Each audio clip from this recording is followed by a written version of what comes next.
যেহেতু এখন বাবানের গাটা মোছানো হয়ে গেছে, এখন আমি বাবানকে একটু মালিশ করে দিচ্ছি শুকনো হাতে।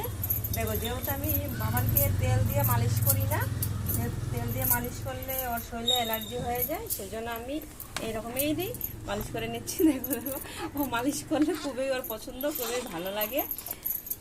তো মালিশ টালিশ করে নিলে বাচ্চা বাচ্চা ঘুমায়ও খুব আরাম পায়, ওদের খুবই ভালো লাগে ঘুমাইতে। দেখো, এইভাবে এইভাবে করে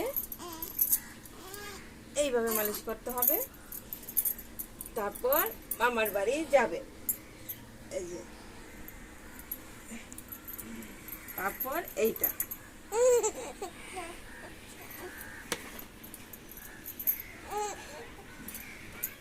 তো এই তিনটো হয়ে গেছে, এখন বাকি আছে যে এইটা। তাই তাই তাই